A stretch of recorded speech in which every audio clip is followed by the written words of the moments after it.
Hello to everyone out there. Hello, my beautiful African American women in recovery. Hello to all the Miss Do Betters. Hello to you all. I love you so much. And this story that I have for you guys today is inspired by a true story of a twisted police woman. The name of her story was Blood on Her Badge. This story is called The Twisted Ladycop, and it's based on actual events. I think you all will enjoy this. Anyone out there who's ever been harassed or harmed in any kind of a way, your trust has been violated by some twisted official. This is for you. Let's go into prayer.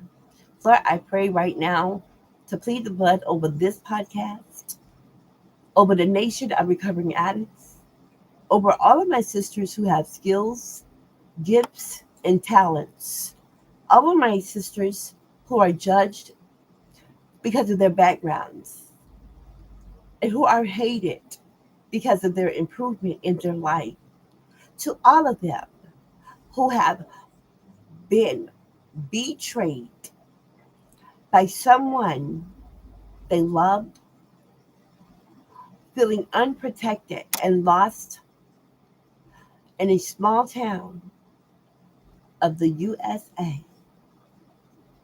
Thank you, God. Amen. Thank you to all my podcast listeners, by the way. And thank you for encouraging me. I'm so glad that I didn't know that, everything that's been happening is like I've been feeling like I need to do more. I need to do more. So I saw this story and it just inspired me to do more, you know, to do more. So here I go. I hope you like this new change platform, but I'm always going to be all about being the keeper of my sisters. So the name of this story is called The Twisted Lady Cop. Sierra Myers has always been the center of attention in her family. She had lots of family members, cousins that were not law abiding citizens, and some who were. Her mother and father raised her among four children. She had a brother that was an addict. She herself became a police officer.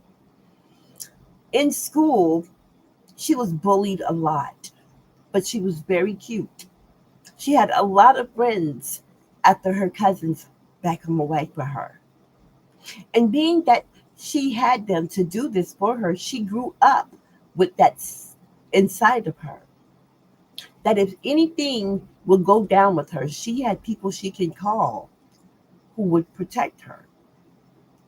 She joined the police force, took the oath, and vowed to protect and serve the citizens of Savannah, Georgia. Oh, yes. Sierra, she was always the center of attention. Bronze, beautiful dark skin, dark hair, dark complexion. She had a beautiful body, and she thought that she was God's gift to any man. So she did not take rejections well. And anything she went after to get, she did get it. In high school and in college, she broke up a lot of relationships with people because she wanted something from the guy. And she always looked like she could have whatever she wants. No one could stop her. And being that she had so many cousins that were out in the streets, a lot of thug family members, when she became a police woman, she still used him to do little things for her. One day she saw this man, and he was a very handsome man, quiet, laid back. He had a fiance. His fiance name was Deanna, and his name was Clifton. And she befriended Clifton. She wanted to be with him. She desired him. He had no idea that she felt this way about him. Clifton, he was a kind of laid back guy. He was from New York City. So he was an artist. At everything he did, he was art in his own self. Art. Deanna, on the other hand, she was very talented. She was very skilled with her history, her math skills, her journalism. She was a mother of three children who loved and adored her. They were older and out of the home into their own lives. She felt safe and secure with Clifton. She had been with him for a whole 6 years, and they had their ups and downs like every couple does, but they were always able to talk their things out. Clifton would talk to her sometimes, and he'd tell her he had a couple of friend cops. They were his friends. This female in particular, he had a lady cop that was his friend. He was friends with her. His best friend was a detective up in New York City as well. His best friend, whose name was Daryl. They had been friends forever. They were very nice to each other. Families loved each other. It was very, very good relationship. Every now and then, Sierra, Officer Myers, would come by and she would talk with him. She desired this man so much and she wanted him. So one day they were intimate while his wife was at the hairdresser.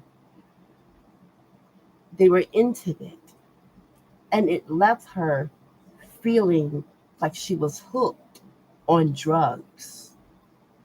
So she wanted this man so bad. She started to ask questions about Deanna Johnson. She wanted to know more about her, being that she was on the police force. And the closer her and Clifton got to each other, the more he would expose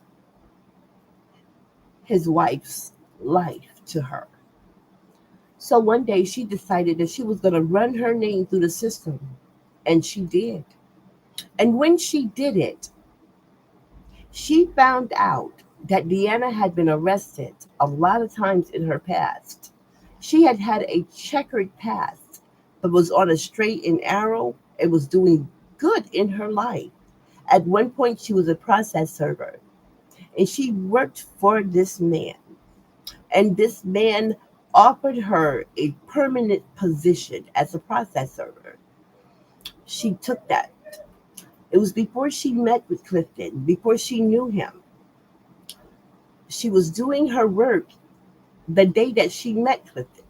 Deanna was at the local Family Dollar. And when she came out, Clifton was standing by her little Honda.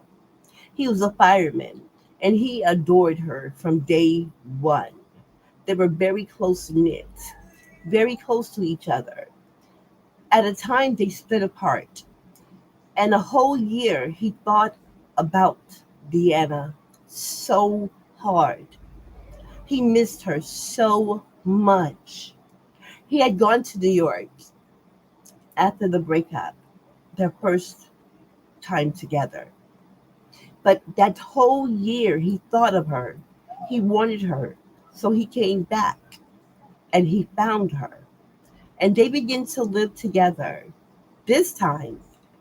And it was awesome for the both of them. Being that he was a fireman, it was all wonderfully grateful when their house caught on fire. He carried her out and he was loving on her. It was a great experience for both of them. After the fire, they moved in with his parents and they lived there. After a while, Deanna became pregnant. Okay. Deanna was so astounded. She was happy. She couldn't believe it. Neither could Clifford. Clifton, that is. He couldn't believe it either. So when they went to see about her pregnancy, to oversee her pregnancy, he was so shocked. He was happy. He couldn't believe it. He said to the nurse, "I've never gotten a woman pregnant in my life." And the nurse said to him, "Well, you did this time.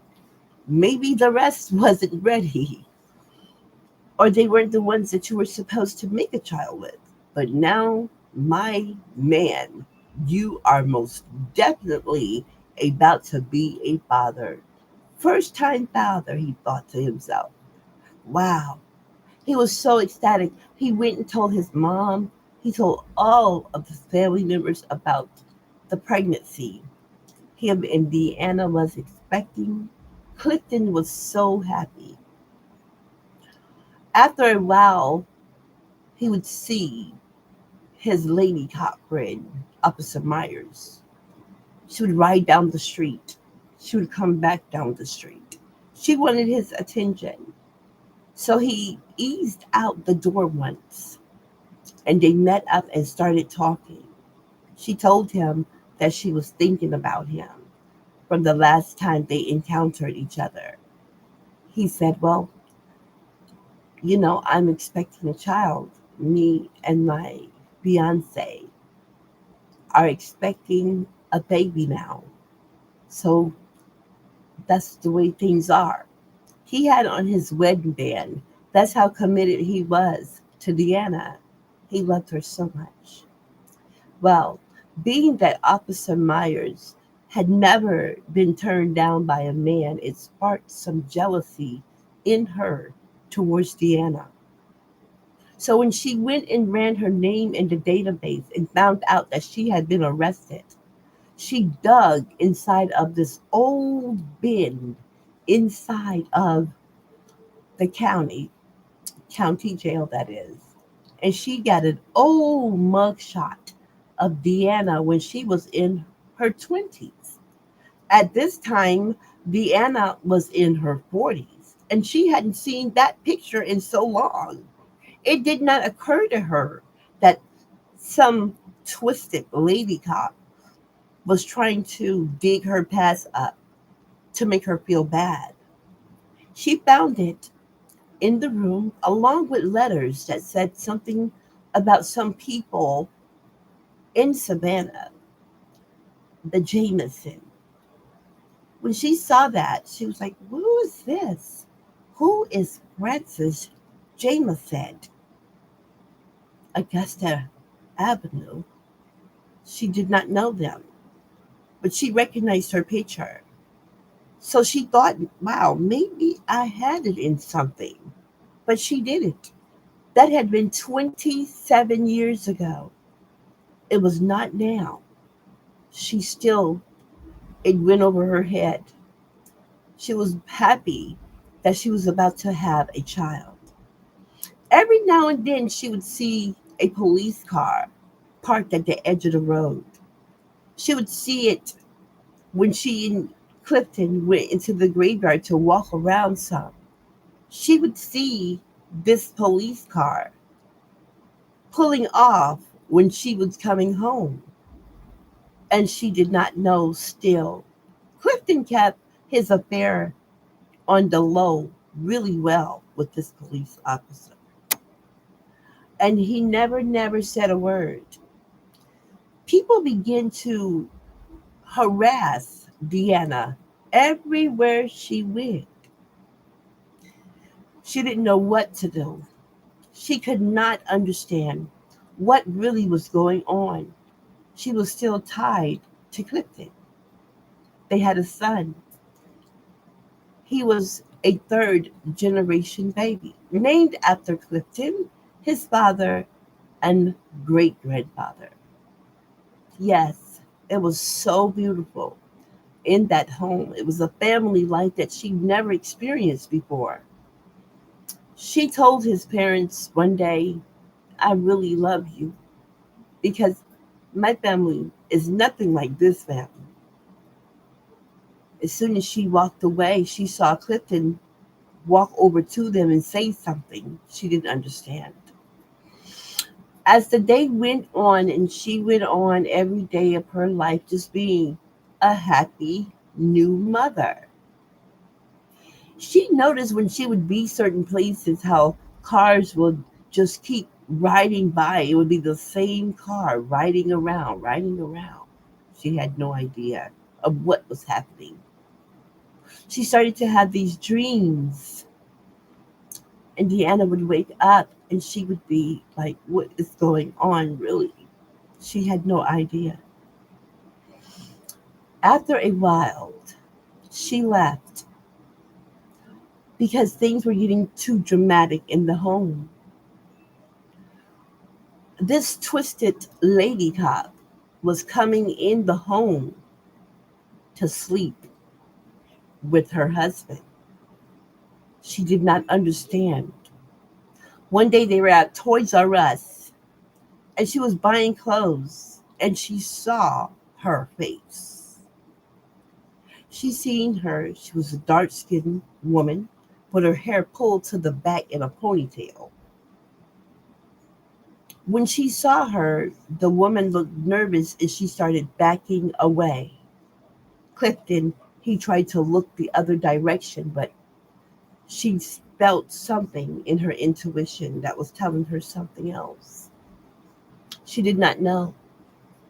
When their child began to go to school, the craziness had started in her life, walking him to school with Clifton. One day she was walking with Clifton, and a white Bronco passed them and blew the horn on their way to walking their son to school. Then, when she came back around and she looked, it was a dark skinned woman with this big mole up under her nose. Her and the woman exchanged words because she just was so arrogant. It was like she owned the air. It offended Deanna because Deanna had already seen this woman before. They got into a confrontation, of course. Deanna was very aggressive. She tried to pull her out of the window of that Bronco. She had her halfway out. Clifton broke it up. He pulled Deanna away because Deanna was so upset. She smelled that familiar smell, and it just sparked her angry side. Officer Myers got out of the car and she went to the back of her truck and pulled out a service gun, a big service gun that was police issued. Later, when Deanna described this gun to a few of her family members, they said that sounds like a revolver. That sounds like a police gun. Now, what did it look like again? And she started to tell them. She started to drop little clues around the house and wherever she went. After Deanna had physically removed herself from the home, went to another town, she felt at ease and she felt so much better. But then Clifton, he was sad without her and his son. He begged her back. She came back, and the games began again. They stayed together for a while, and she was like, I can't do this. Every time the police would come, they were very, very unbiased. They all leaned towards Clifton, and Clifton was trying all he could to make Deanna look like a very bad person, and she wasn't. And she could not understand why he was doing these things. She visited him after she had left town on a weekend. That weekend, they were intimate together, very intimate. And when it was time for her to go, she took her son with her, but she left her phone by mistake. She came back to get her phone. And when she did, she saw a dark skinned woman walking fast down the street. She jumped into a smoke gray Nissan and took off with tinted windows. When Deanna got to the house to get her phone, Clifton looked like he had been in a fight. He was disheveled. He wanted to cry. He looked at Deanna and she was like, "What's wrong? Honey, what is it?" He was about to cry. Then he snatched in little Clifton the third. He kept him for 9 days, trying to destroy her. This woman was trying to destroy this woman. After a while, she began to live on the east side of Savannah. That's where most of her family lived. Every day, the guys around there would pick at Deanna, trying to get her to fight with them. They would play around her house. They would play around her windows. They would be across the street. Everywhere she went, Deanna was trying so hard to get this woman in trouble because she had a little probation. Deanna would come down the street, blurring her police sirens. Woo, woo, woo. Hauling tail really fast, trying to get on under Deanna's skin. Deanna was beside herself. She had called the police. She called the mayor's office. She called the news. She told them she was feeling endangered of her life because of this female officer. She called internal affairs. And what internal affairs told her is they need a description. They need to know exactly what she looks like. Because Deanna had encountered so many, so many different faces. They were trying to confuse her. One day, when her and her daughter was together, there was a very short sheriff driving a burgundy little car, a little sedan with tinted windows. The sheriff, she worked at the sheriff department. Deanna just looked at her. She tried to hide her face from Deanna and her daughter. She really tried hard. She was very short with a brownish wig on her head. The ending numbers of her tag was 3434. Deanna did not know what to do. She felt a little unease. After a while, other sheriffs, female sheriffs, started to come down where they were just to look at Deanna, as if this woman had told them, "That's her." Every now and then, a big gold SUV with a pink tag would pass by her. It had tinted windows. She didn't know what was happening. All she could do at that time was just think and pray to God that nothing would happen to her or her child. She knew that this person was in law enforcement because of how the police would brush her off when she called them about the guys in the neighborhood. She was protecting herself. She was trying hard to resist danger. She was trying so hard to ignore what Officer Myers was trying to do to her. One day she was walking to the store. That Yukon, it was gold looking, with a pink tag. There's a short woman driving it with this big, thick scarf around her neck. They made eye contact. Then she looked away. It was very, very unusual. She thought to herself, this is bizarre. Everywhere she went, there were people trying so hard to egg at her, provoke her to get into a fight, all because of this twisted lady cop. When she would go to work, Officer Myers would appear like she was the perfect lady cop. She would appear to be so great, but she really wasn't. She was twisted. She had street mentality. She knew local thugs that she could sick on Deanna to try to bring her down, her spirit down. Even the officers that she would call would treat her very, very bad and very distant.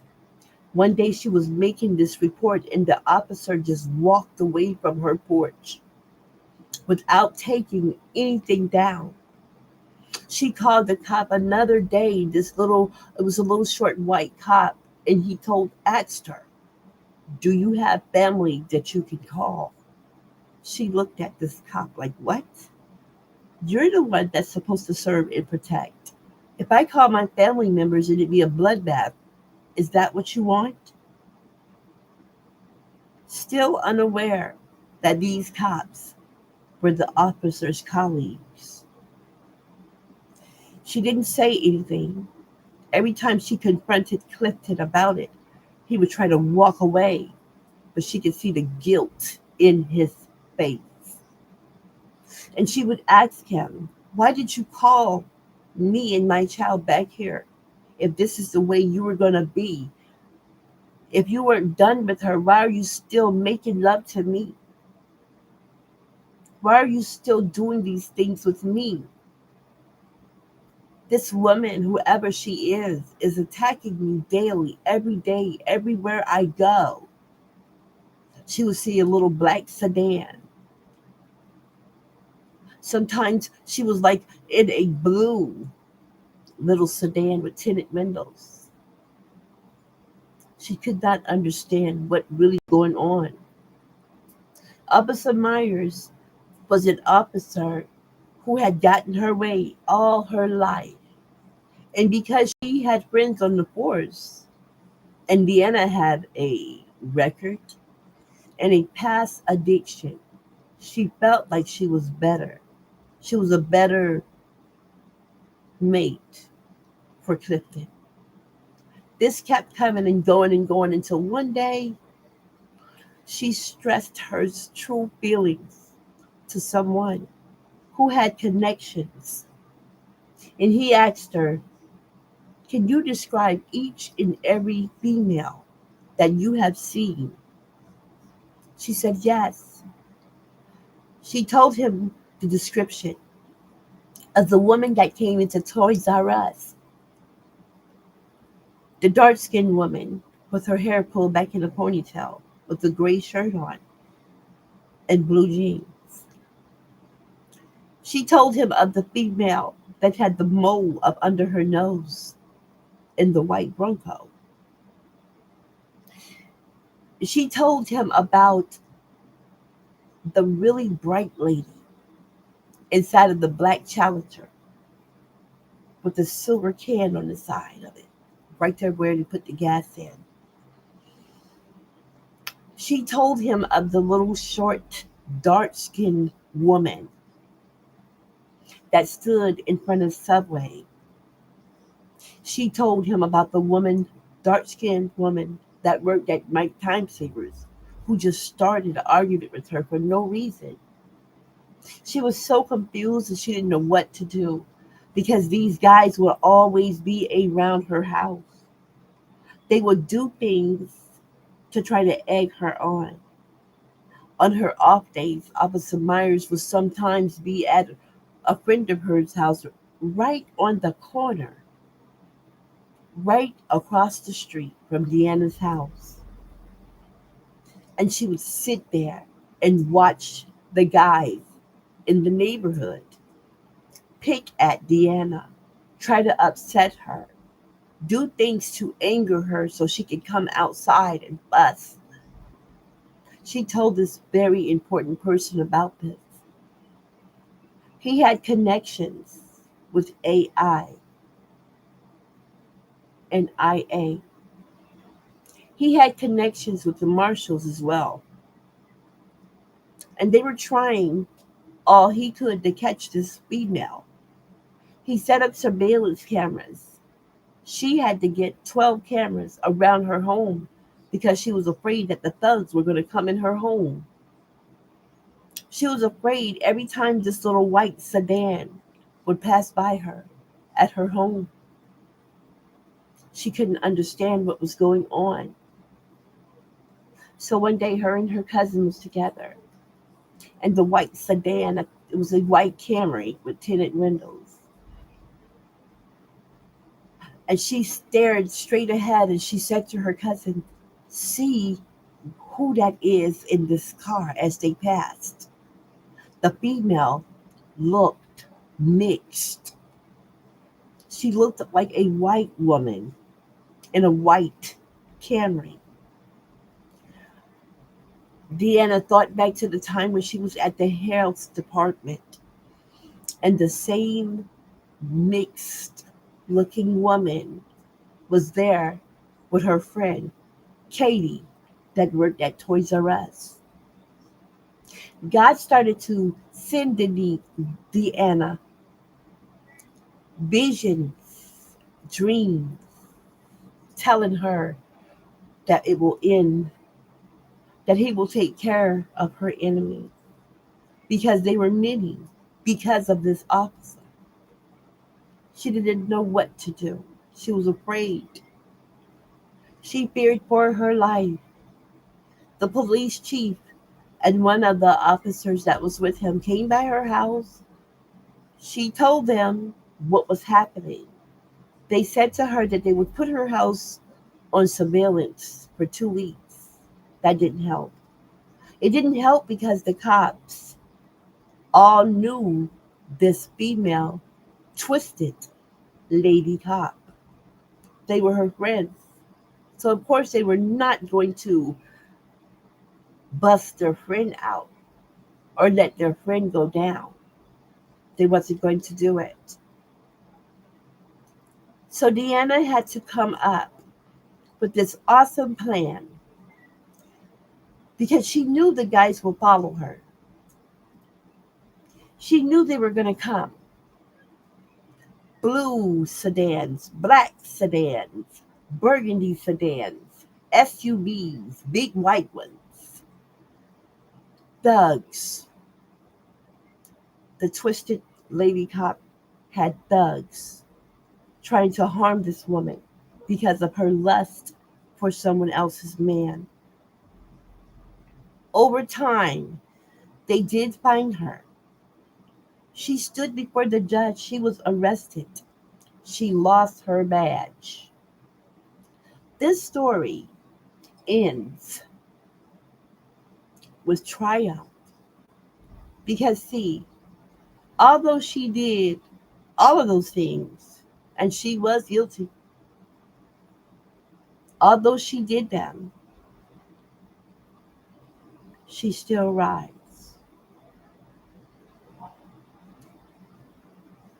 If you've ever been harassed by a female cop that wanted your guy, then you feel how I feel. You have felt fear. You have felt that.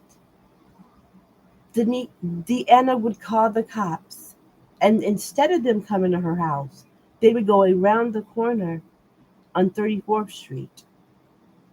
And then when they come around there to her, they would act like they were not interested at all. The cops in that city knew of this female cop. Sometimes, ladies, when the enemy has that much power and he grabs you up and try to torture you, God is watching. And God will give you the memory and He will give you the tools to bring down the hammer. Several times she called the police. Several times they didn't come.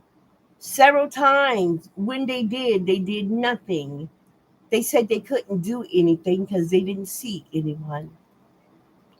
What are you thinking? When a criminal sees the cops, is he going to stay there? It got to be close in the area where they can run and hide. They paid no attention to her cries, but God saw, and God deals with them to this day. I did not come here to bring the war. I came to bring the peace. I am a motivational speaker, and my name is Denise. Although there may be some who may try to give my name a reduction, and for them, to them, all of them, there is no need for an introduction. They know my name already, and the change in me is evident. I am my sister's keeper. Therefore, I shall keep my sisters out of trouble, out of harm's way. I should lead them into sobriety, even when the powers that be wear a uniform that try to stop you. The enemy will try to stop you. Do not fall. Do not falter. If no one believes you, then you put a digital paper trail on them. Peace.